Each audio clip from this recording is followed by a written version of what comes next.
My husband's corporate dinner. His colleague sneered, "How does it feel to be a loser? Your husband works and you just sit at home." Everyone present laughed, my husband too, yet I did not. I smiled and questioned the CEO. "How does it feel to know this loser holds 67% of your company?" The room fell utterly silent. His face instantly went pale. Can you imagine being married for 22 years, dedicating your entire life to someone, only for them to laugh, genuinely laugh, as you're publicly called a loser? Because that's exactly what happened to me. And in that very moment, watching my husband raise his champagne glass in amusement, I decided I was going to destroy every single one of them. But I'm getting ahead of myself. Let me take you back to that morning. I was still playing the part, the perfect corporate wife, completely unaware that by tonight, I'd finally drop the mask and reveal I owned 67% of their precious company. The alarm clock never woke Richard anymore. 3 snoozes every single morning. While he slept, I was already up at 5:30 a.m., beginning the elaborate ritual of maintaining his life. The kitchen was my first stop, where I'd perform my daily magic, his perfect breakfast. Egg whites folded precisely, not a speck of yolk. Whole grain toast, golden brown, never burnt. Fresh orange juice, pulp-free, because he claimed it affected his digestion. 22 years of this routine, I could do it blindfolded. "Karen, where's my Harvard tie?" Richard's voice boomed from upstairs at 6:04 a.m., right on schedule. He knew exactly where it was, 3rd drawer, left side, arranged by color, but asking me to fetch it reinforced something important to him.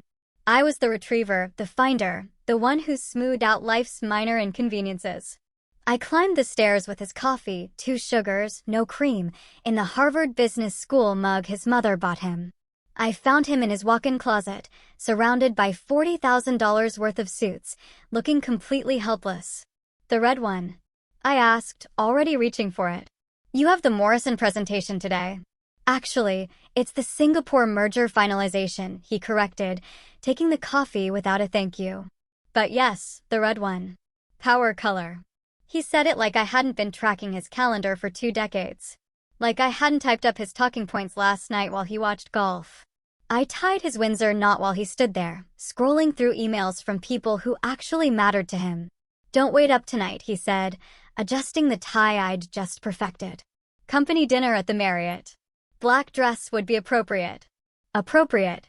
After 22 years, I'd become something that was either appropriate or inappropriate. Never just myself. Lunch with Mother at the country club was its own form of torture.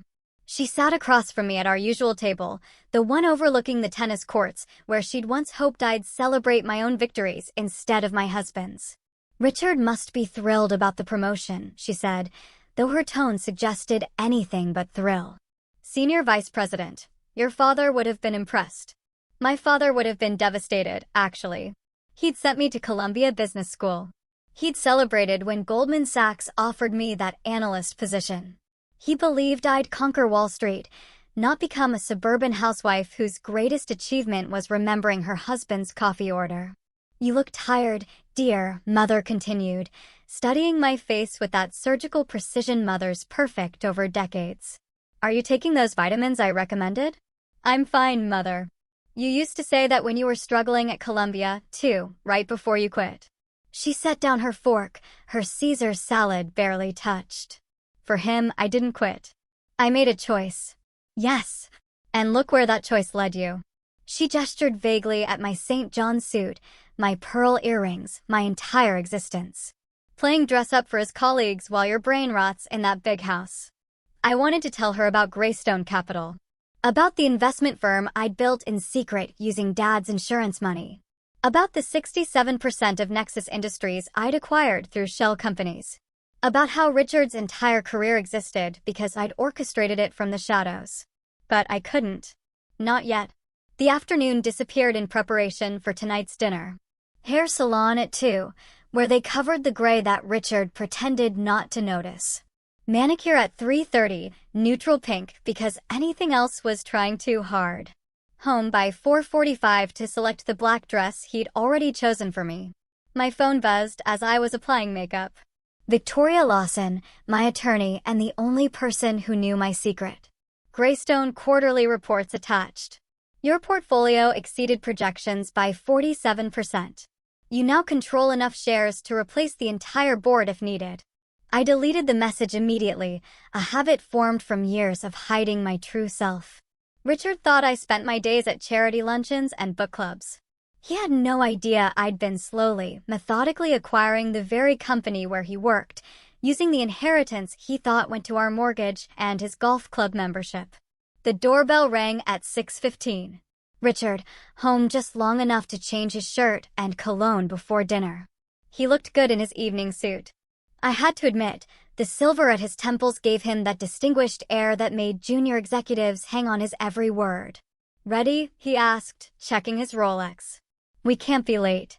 James specifically requested our presence at the executive table. Our presence? As if I was anything more than a mandatory accessory, like cufflinks or a pocket square. The drive to the Marriott was silent except for Richard's phone calls. 3 different conversations about quarterly projections, 2 mentions of the Singapore merger, and 1 laugh-filled exchange with Marcus about some junior analyst's mistake. Not once did he look at me or ask about my day. As we pulled up to the valet, he finally turned to me. Remember, Karen, just smile and let me handle the conversation. These people don't care about your little hobbies. My little hobbies. Like the investment portfolio worth more than his entire career. Like the company shares that could end his professional life with a single phone call to the board. Of course, Richard, I said, perfecting the smile I'd worn for 22 years. I know my place. I stepped out of the car, smoothing my appropriate black dress, not knowing that in 3 hours, Marcus Blackwood would call me a loser. Not knowing Richard would laugh. Not knowing that I'd finally dropped the mask and reveal that the perfect corporate wife they'd all dismissed owned everything they held dear. But for now, I walked through those grand doors, ready to play my part one last time. The marble floors reflected the chandelier light, and I took my usual position at the third table from the window, close enough to seem involved, far enough to remain invisible. The perfect corporate wife, counting down the minutes until her resurrection. Or so I thought. What I hadn't counted on was Marcus Blackwood deciding tonight was the night to make me his entertainment. I just settled into my seat, the leather still cool against my legs, when his shadow fell across my table. Marcus moved through the ballroom with the confidence of a man who'd never been told no. His Italian shoes clicked against the marble, announcing his arrival before his voice did. Well, Karen Winters, hiding in the corner as usual. His Rolex caught the chandelier light. As he pulled out the chair beside me without invitation, the metal scraping against the floor in a way that made nearby conversations pause. The cologne hit me next. Tom Ford, applied with the subtlety of a fire hose. I'm not hiding, Marcus. Just enjoying my wine. Of course you are. He signaled the waiter for another scotch, then turned his full attention to me, eyes scanning like he was appraising real estate. Richard tells me you keep yourself busy these days. What is it you do, exactly? Pilates? Maybe some charity work? The condescension dripped from every word. This was Marcus's favorite game, finding the wives at these dinners and dissecting their lives for sport. Last quarter's dinner, he'd reduced Tom Bradley's wife to tears asking about her little pottery hobby. I manage our investments, I said, keeping my voice level. His eyebrows shot up in mock surprise. Investments? You mean, like, choosing between mutual funds at the bank? He laughed, the sound sharp and grating. That's adorable. Richard's lucky to have someone managing the household finances. Very traditional. Actually, I studied finance at Columbia before. Columbia, he interrupted, his voice rising so the adjacent tables could hear. No kidding. And you used that Ivy League education for what, exactly? Clipping coupons? Planning the grocery budget? Eleanor Harrison turned in her seat 2 tables over, suddenly interested in our conversation. Her husband, James, the CEO, glanced our way with mild curiosity. The ripple effect had begun. Marcus's voice was better than a dinner bell for attracting attention. Tell me, Karen, he continued, swirling his scotch, the ice cubes clicking like dice in a casino. What's it like? I'm genuinely curious. You wake up every morning in that beautiful Westchester house, paid for by Richard, of course, and then what? Yoga class? Book club with the other wives. Marcus, I don't think, but he was already standing, his voice projecting across the ballroom like he was giving a presentation. Ladies and gentlemen, I'm conducting important research here. The room's attention shifted toward us like flowers following the sun. Conversations died mid-sentence. Even the waiters slowed their movements, sensing drama. I'm trying to understand the modern housewife experience, Marcus announced, gesturing toward me with his glass, amber liquid threatening to spill. Take care in here. Columbia educated, presumably intelligent, and she's chosen to, what's the phrase? Lean out. Opt out.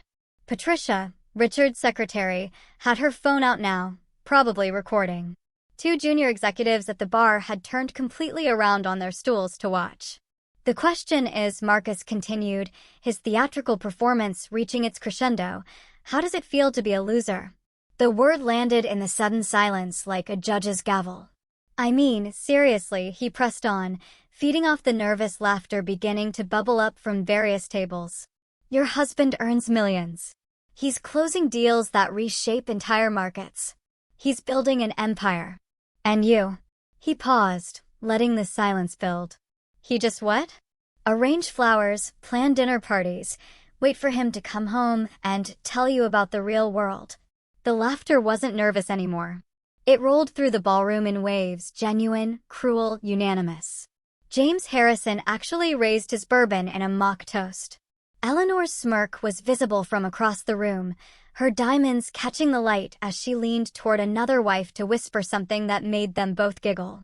But none of that compared to what happened next.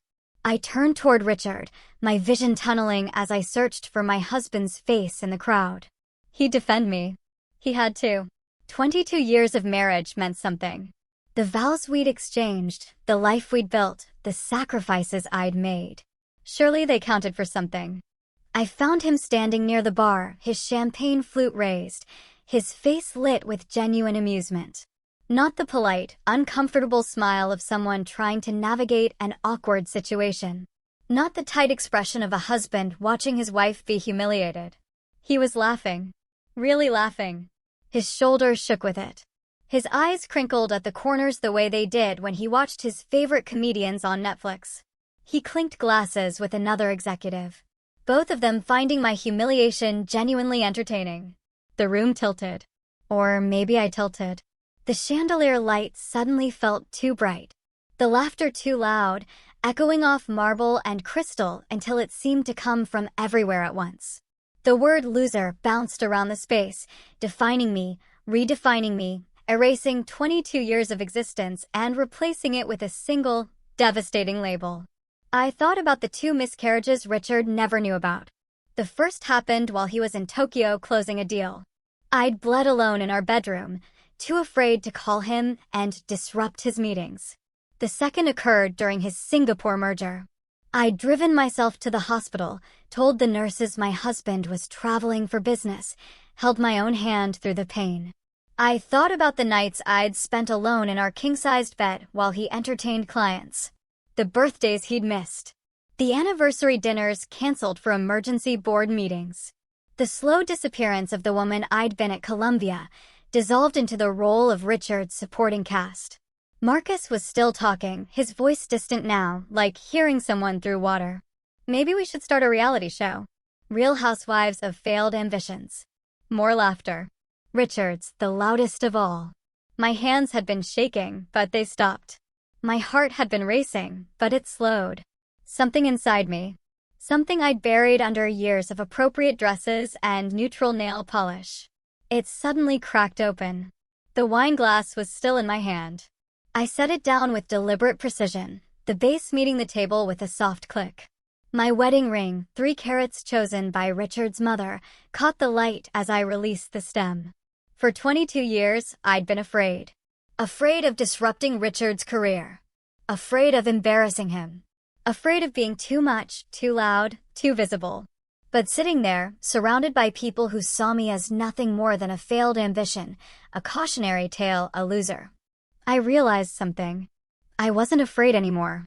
The Greystone Capital documents were in my safe at home. 67% ownership of Nexus Industries. Acquired quietly over 7 years through shell companies and private equity maneuvers. Richard's entire career. Marcus's job. James Harrison's CEO position. All of it existed at my discretion. They just didn't know it yet. But they were about to. I stood slowly, my movements deliberate and controlled, smoothing my black dress as I rose. The laughter was still echoing through the ballroom, bouncing off crystal and marble. But something in my posture made Marcus hesitate mid-chuckle. "You're absolutely right, Marcus." My voice cut through the noise like a blade through silk. Calm, dangerous. "I am a loser."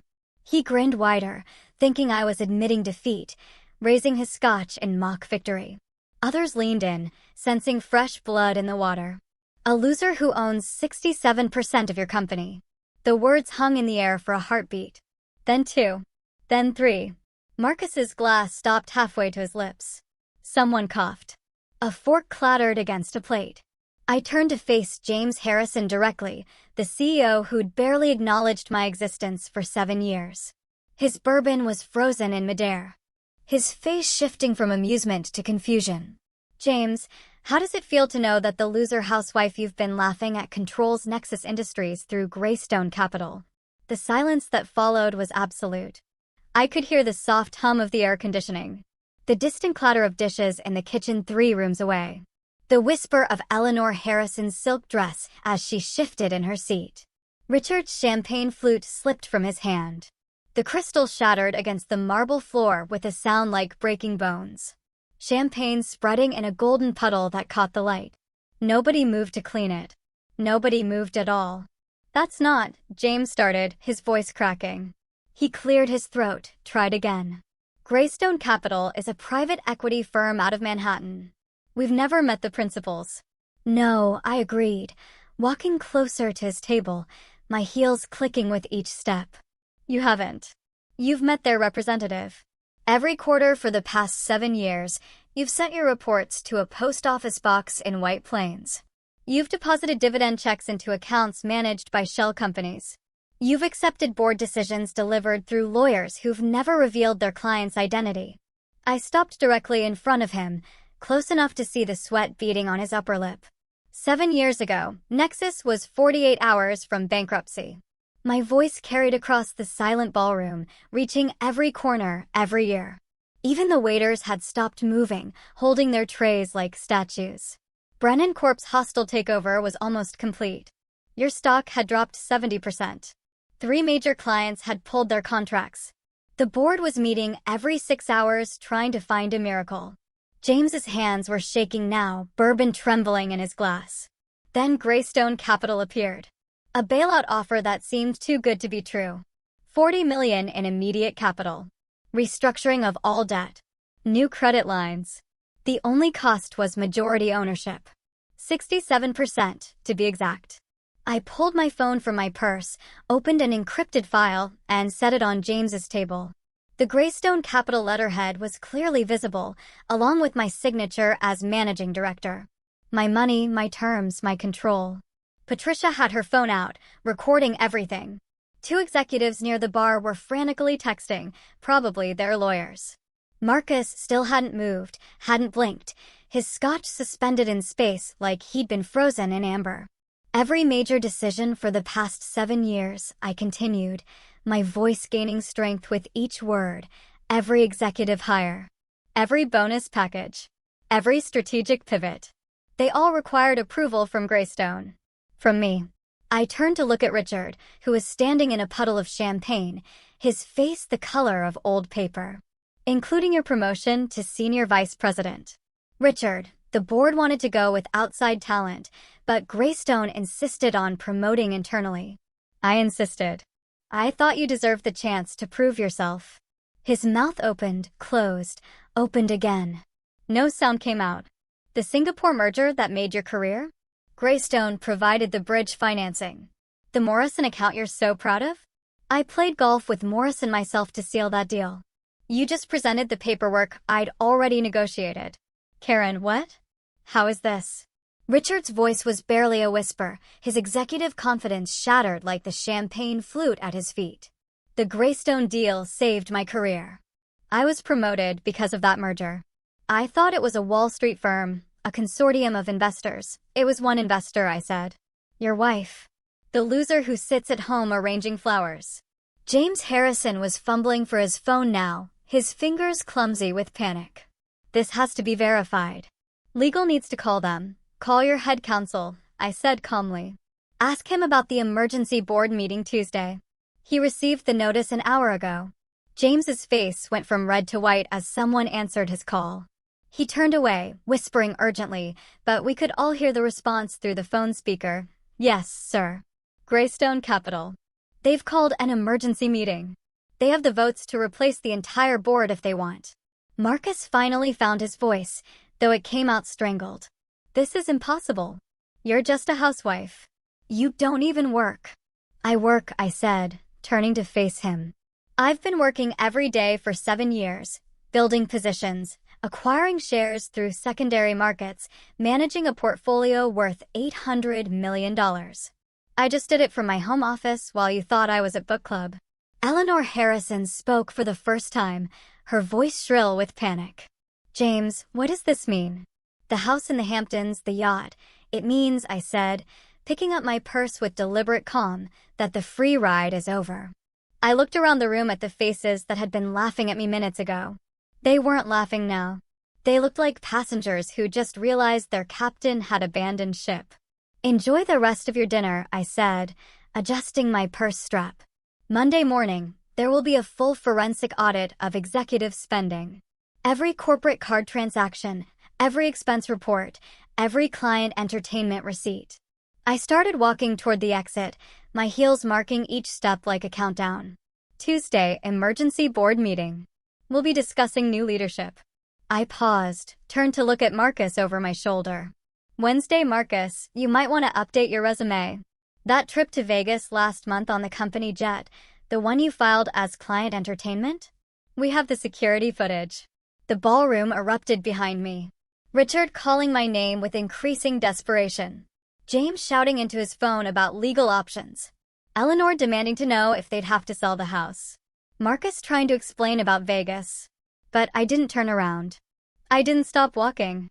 22 years of being invisible had taught me many things. But the most important was this: the best revenge isn't served cold. It's served at exactly the right temperature, at exactly the right moment, to exactly the right people. The valet brought my car, the Tesla Richard didn't know I owned. And I drove away from the Marriott, leaving my old life in pieces on the marble floor. Behind me, in that ballroom, the kingdom built on my money was already beginning to crumble. The Tesla's autopilot guided me home through empty streets while my phone blazed with notifications. 17 missed calls from Richard, 3 from James Harrison, and 1 from a number I didn't recognize that was probably Marcus. I turned the phone to silent and watched the city lights blur past, feeling something I hadn't experienced in decades: control. The house was dark when I pulled into the garage at 11:47 p.m. No lights except for the thin yellow line under Richard's study door. He'd beaten me home somehow, probably broke every traffic law in Connecticut to get here first. I made myself a cup of tea. Not the chamomile Richard bought in bulk, but the expensive oolong I kept hidden behind the flower container. I climbed the stairs to bed. The sound of papers rustling and keyboards clicking from the study followed me all night. At 6 a.m., I found him exactly where I knew he'd be, surrounded by a hurricane of financial documents. 3 laptops open to different shareholder databases. His usually perfect hair standing at angles that defied physics. Empty coffee cups formed a defensive perimeter around his desk.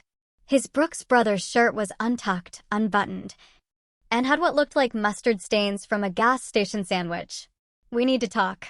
His voice was hoarse, probably from making desperate phone calls all night. I poured myself coffee from my private stash, Blue Mountain from Jamaica, $70 a pound, and sat in the leather chair across from him.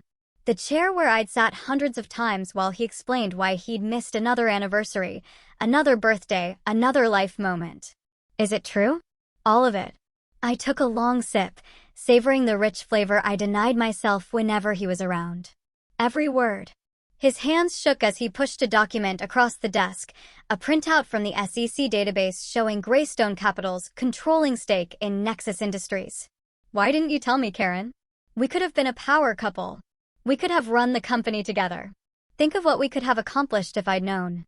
The laugh escaped before I could stop it. Sharp and bitter as black coffee. Together, Richard? You told your golf buddies I dabble in investments like it was a cute hobby. You introduced me at last year's Christmas party as someone who used to have career ambitions before she found her true calling as a wife. He flinched but pressed on, his desperation overriding his shame.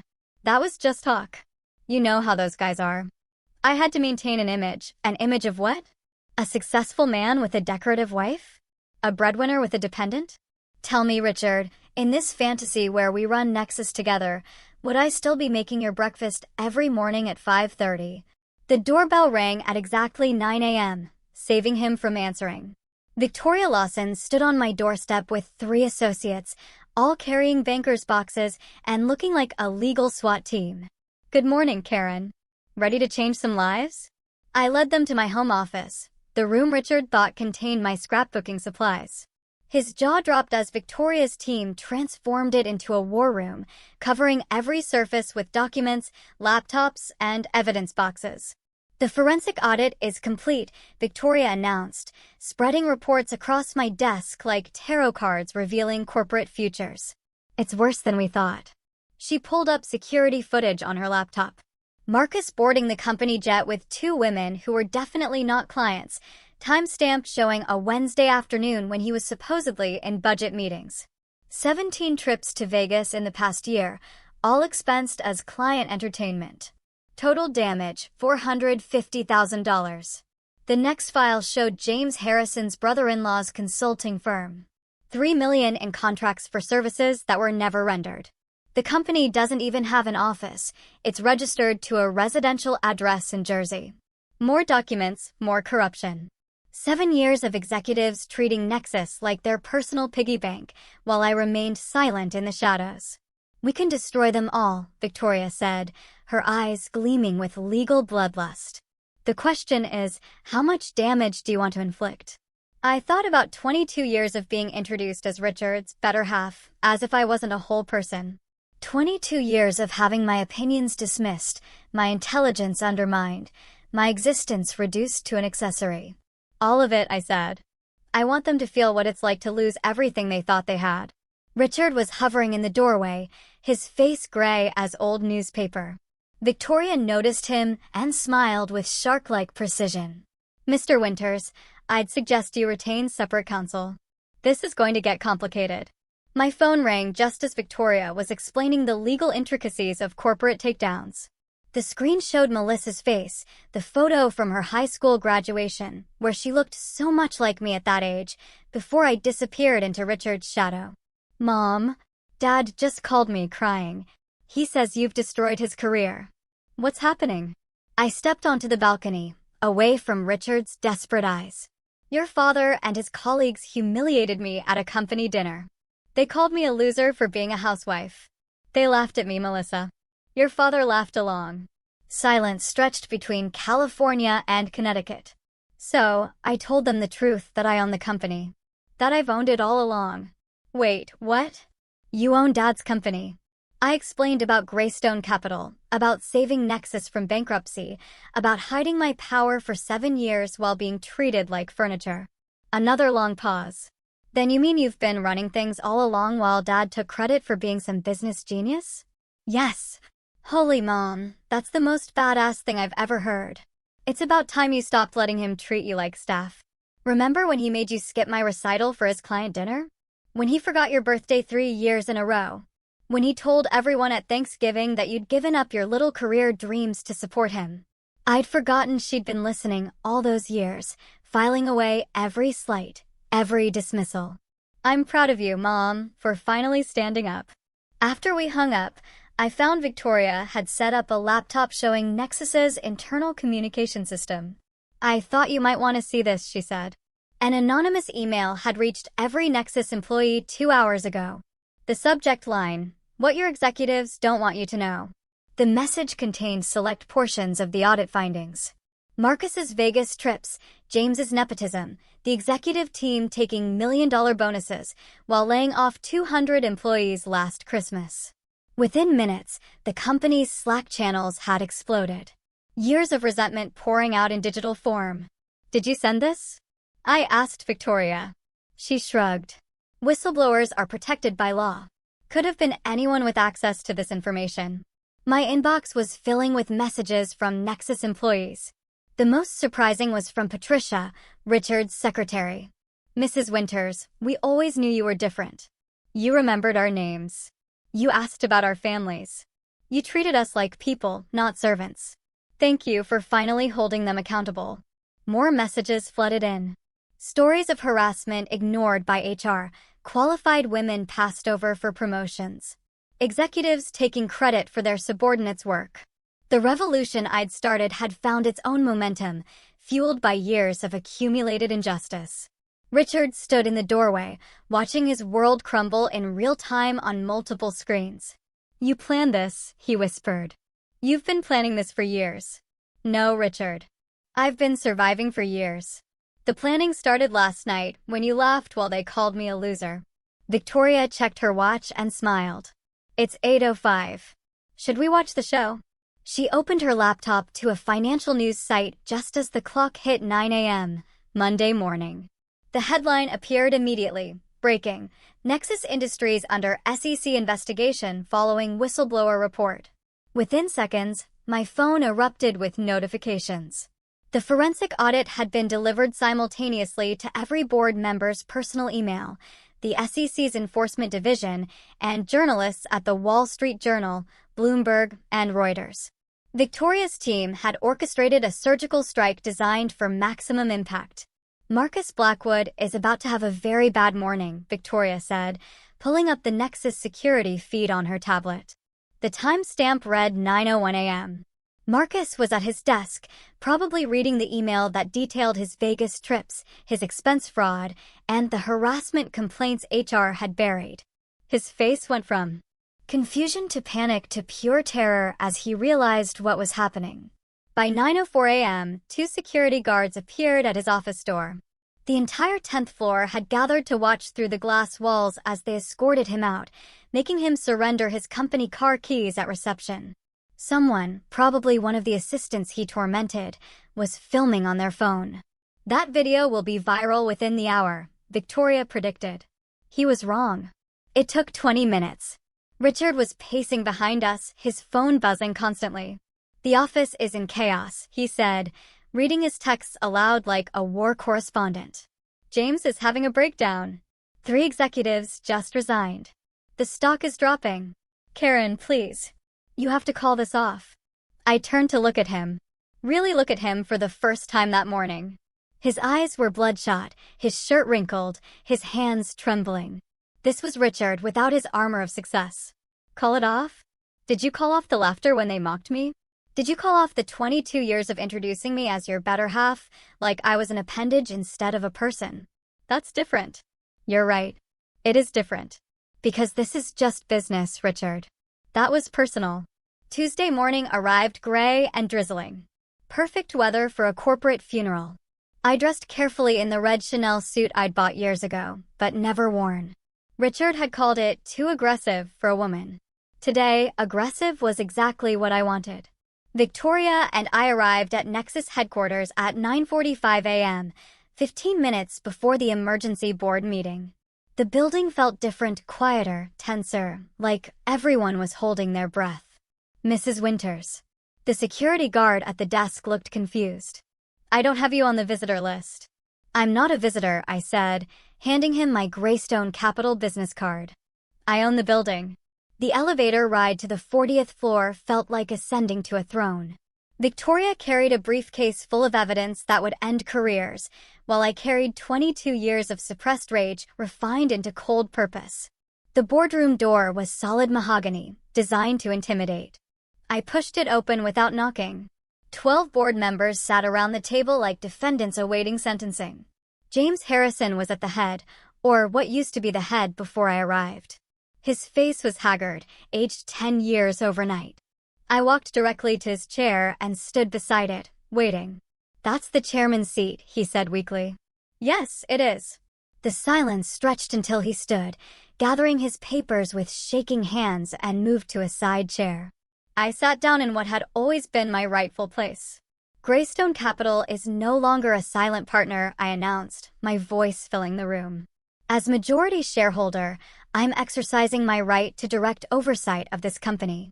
James tried to rally. "You can't just..." I slid a folder across the table. The thud echoed in the silence. "Embezzlement. Fraud. Breach of fiduciary duty. Your brother-in-law's fake consulting firm. The condo in Miami you bought with company funds." Should I continue? His face crumbled like old parchment. "Effective immediately, your resignation is accepted.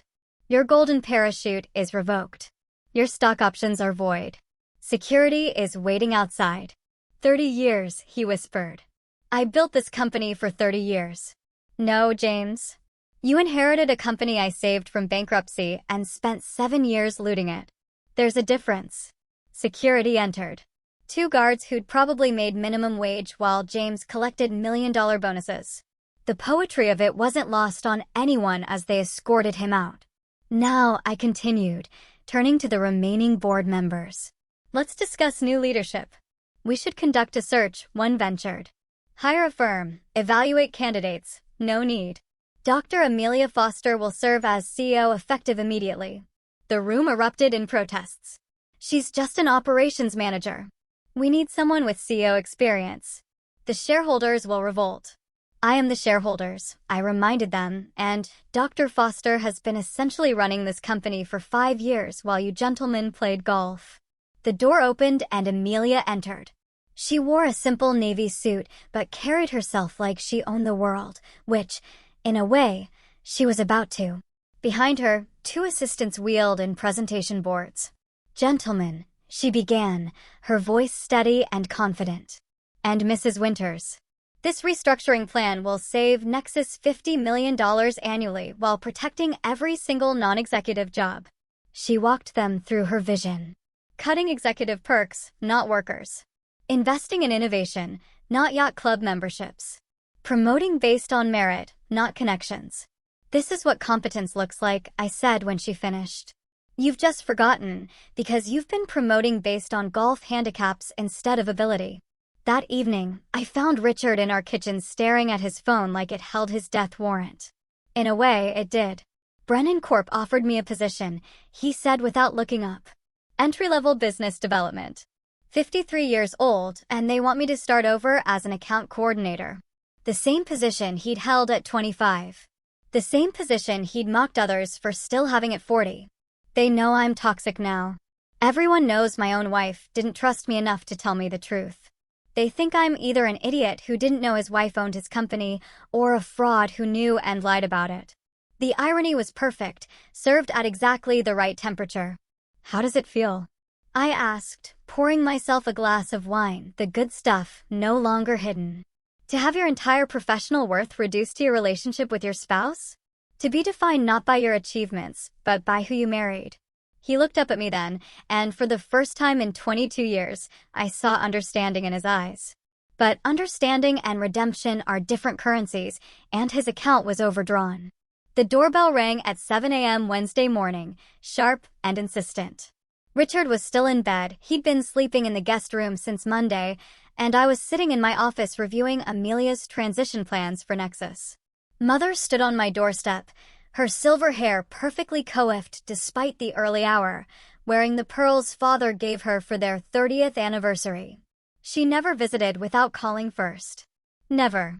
"The whole country club knows," she said, stepping past me into the foyer. "Eleanor Harrison was there yesterday crying into her mimosa about losing their house. Margaret Blackwood has already unfriended me on Facebook, as if Marcus's Vegas trips were somehow my fault."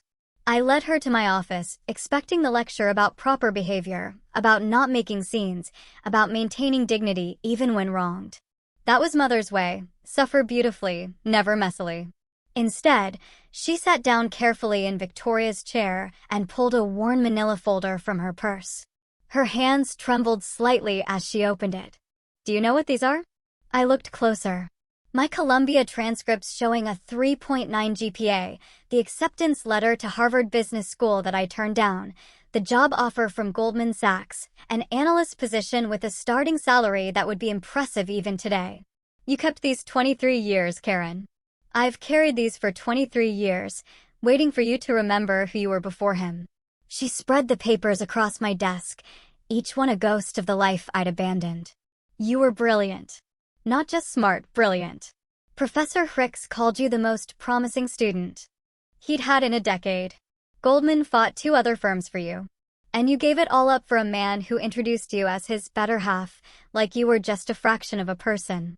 Tears were running down her cheeks now, something I'd only seen twice before, at Father's funeral, and when I told her I was leaving Columbia. When your father died and left that insurance money, $2 million, I thought you'd use it to go back to school. To start your own firm. To become the woman he'd raised you to be. Instead, I used it to save Richard's company. Without taking credit, without even telling him it was your money. You let him think it was venture capital. Let him present himself as the business genius who saved his startup. She grabbed my hand, her grip surprisingly strong. But I'm proud of you now, Karen, for finally fighting back. Your father would be too. We sat there in silence. 2 generations of women who'd been taught to be supportive rather than supported, to be silent rather than seen. Thursday evening, Richard knocked on my office door, the first time he'd ever done that. He was holding a manila envelope and wearing the gray suit I'd bought him for our 20th anniversary. It hung loose on him now. He'd lost weight in the past 4 days. Can we talk? I gestured to the chair, but he remained standing, shifting from foot to foot like a schoolboy called to the principal's office. I've had divorce papers drawn up, he said, placing the envelope on my desk. I'm not contesting anything. You can have it all. The house, the cars, our entire joint portfolio. How generous of you to give me things I paid for. He flinched, but continued. I need something, Karen. Some dignity. Maybe a consultant position at Nexus. A reference letter saying I left for personal reasons. Something that doesn't make me look like a complete failure. I studied this man I'd once loved enough to sacrifice everything for. His shoulders, once broad with confidence, now curved inward. His hands, which used to gesture grandly when telling his stories, hung limp at his sides. You want dignity? I asked. Where was my dignity when you laughed as Marcus called me a loser? Where was it when you told people I dabbled in investments? When you introduced me as someone who used to have career ambitions? That was different. You're right. It was different. You had 22 years to give me dignity, Richard. Every single day you chose not to. You chose to treat me like an employee, a secretary, a maid with a marriage certificate. Why should I show you mercy you never showed me? He stared at the floor, his reflection visible in the polished hardwood. 2 broken men for the price of 1. Because you're better than me, he said quietly. You always were. I just never wanted to admit it. Before I could respond, we heard a car door slam outside. Melissa's voice carried through the window. She was on the phone, probably with a friend, laughing about something. My daughter, home from Stanford unexpectedly. She burst through the front door with the energy of youth, calling out, Mom, Dad. We need to talk. She found us in my office, took one look at our faces, and her smile faded. You're getting divorced, aren't you? Neither of us answered, which was answer enough. She pulled out her phone, swiping to a photo. Look at this. It was her 5th birthday party. Richard and I, flanking her as she blew out candles on a Barbie cake I'd made from scratch. We were laughing. All 3 of us genuinely happy in that frozen moment. This was before Dad made senior VP. Before Mom's investments. Before any of the garbage that you think matters. We were happy with less. Melissa, Richard started. No, Dad. You don't get to talk. You laughed while Mom was being humiliated. And Mom, you've made your point. You've destroyed Dad professionally. Marcus is apparently working at a used car dealership. James Harrison is under federal investigation. What more do you want? She looked between us, her eyes, my eyes, blazing with frustration. I don't want to lose my family to revenge. Can't we salvage something? I looked at the photo again. That woman in the picture, she'd already given up Harvard to support Richard's dream. She'd already spent her father's inheritance saving his company. The happiness in that photo was built on a foundation of my sacrifices. Sacrifices nobody else even knew about. That family never really existed, sweetheart, I said gently. It was just me pretending everything was fine while slowly disappearing. Later, at 2 a.m., I wandered through our house like a ghost, haunting my own life. The formal dining room, where I'd hosted countless dinner parties for Richard's colleagues. The living room where I'd smiled through book club meetings while the other wives discussed their husbands' promotions. I ended up in Richard's study, his former study, I suppose. In the bottom drawer of his desk, I found it. The business plan for his first startup. My handwriting filled the margins. My financial projections. My market analysis. My strategies. The cover page read, Innovations, a business proposal by Richard Winters. Not by Karen and Richard Winters. Not with contributions from Karen Winters. Just Richard taking credit for my mind while I took credit for keeping his house. I poured a glass of his 30-year-old Macallan, the bottle he'd been saving for a special occasion, and raised it to the empty room, to the invisible woman who'd finally been seen. The whiskey burned, but not as much as the truth. I'd won everything and lost everything simultaneously. The victory tasted like ashes. Expensive ashes, but ashes nonetheless. My phone buzzed at 3 a.m. Victoria's name lit up the screen. "Did I wake you?" she asked, though we both knew I hadn't slept properly in days. "What is it?" "The board wants to move the emergency shareholder meeting to Friday. Same venue as last week's dinner, the Marriott Grand Ballroom. They think familiar territory will give them an advantage." I almost laughed. They wanted to return to the scene of my humiliation, not realizing they were handing me the perfect stage for their destruction. "Tell them yes. And Victoria, make sure the media knows. I want cameras." Friday arrived wrapped in sunshine that felt like cosmic irony. I chose my outfit carefully, a white Armani suit I'd bought years ago but never had the courage to wear. Richard had called it too bold, which made it perfect for today. The Marriott's Grand Ballroom had been transformed. Gone were the round dinner tables where executives had laughed at me. Instead, 300 chairs faced a raised platform. A projection screen behind the podium, large enough that no one could miss what I was about to show them. The crowd was a mix of shareholders, employees, and media. CNN had sent a crew. The Wall Street Journal had 3 reporters present. Every financial blog worth reading had someone in attendance. I stood backstage watching Richard enter through the main doors. He'd chosen a seat in the very back row, probably hoping to slip out unnoticed when things got difficult. He had no idea how difficult they were about to get. At exactly 10 a.m., I walked onto that stage, my heels clicking the same rhythm that had marked my exit a week ago. The murmuring crowd fell silent. "Ladies and gentlemen," I began, my voice carrying to every corner of the room. "My name is Karen Winters, and through Greystone Capital, I am the majority shareholder of Nexus Industries." The presentation clicked to life behind me.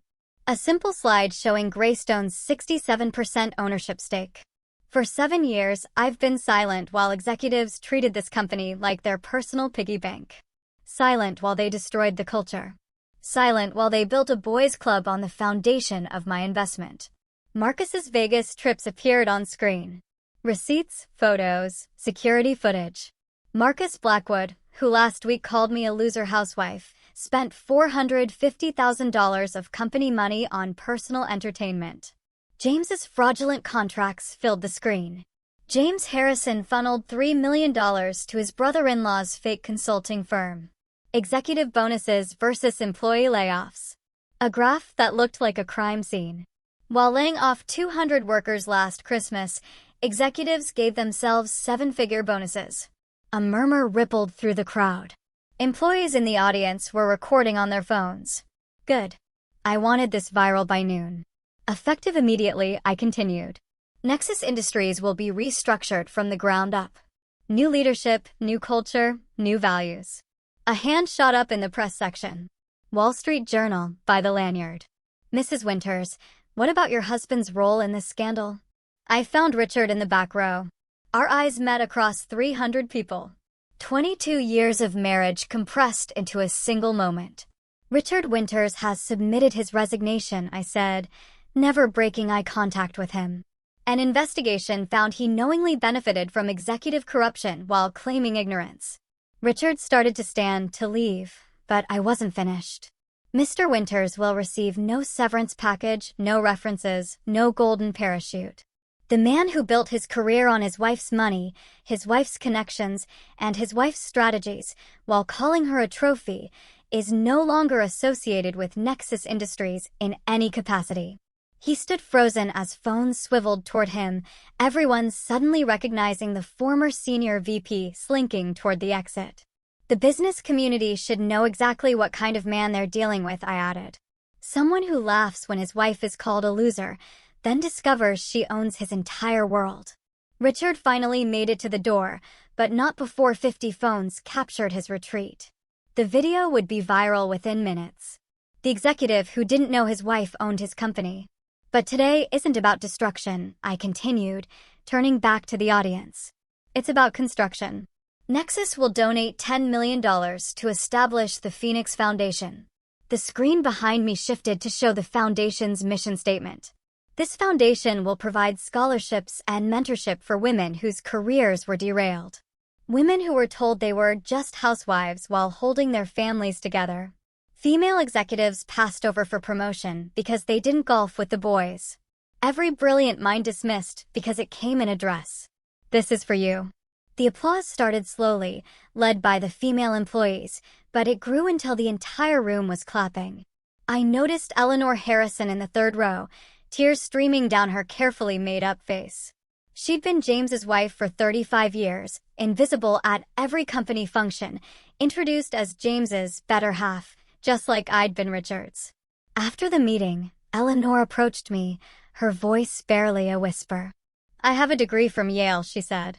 I was going to be a doctor, but James needed support for his career, and I disappeared. You don't have to be invisible anymore, I told her.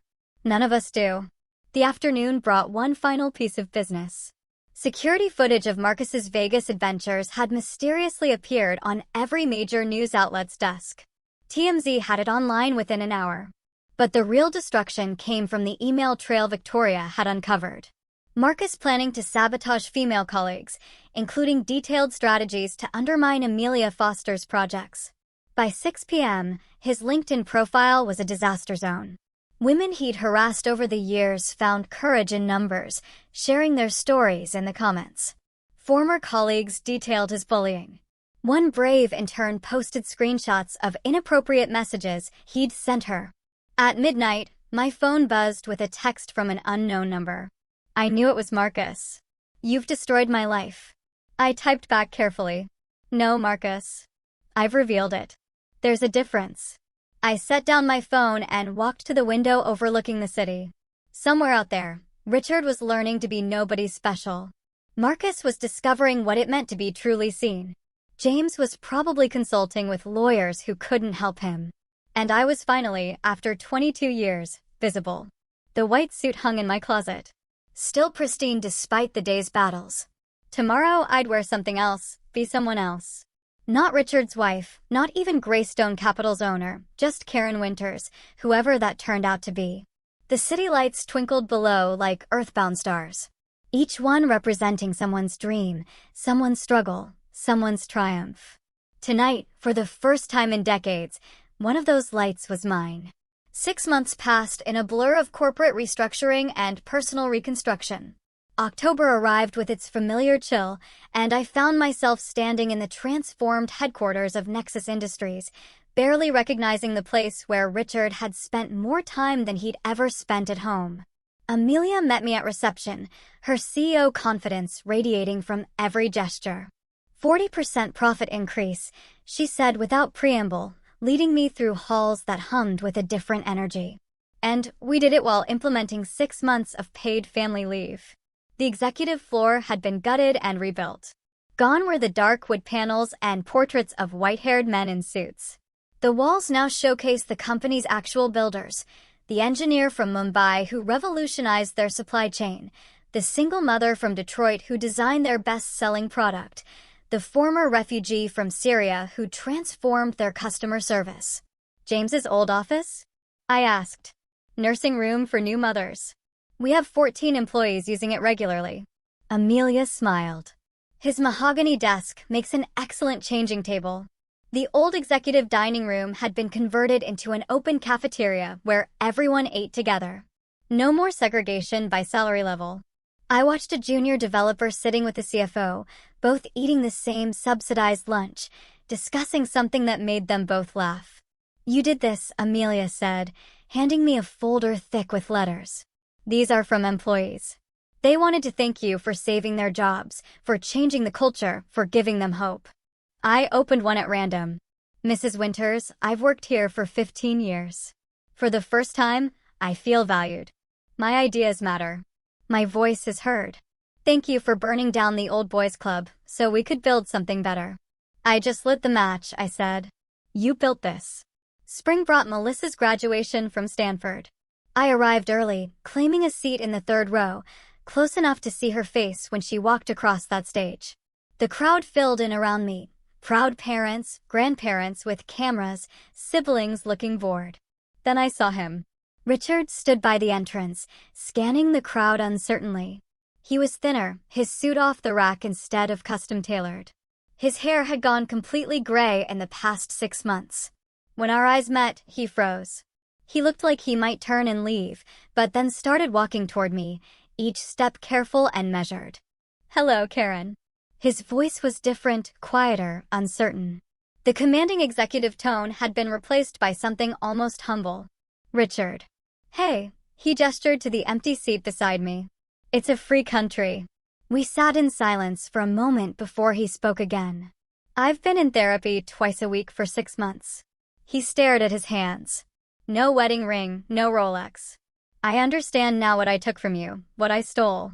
Not just your money or your ideas, but your identity, your dreams, 22 years of your life. The apology sounded genuine, but I felt nothing. No anger, no satisfaction, no residual love, just emptiness where feelings used to live. I'm glad you're learning, I said.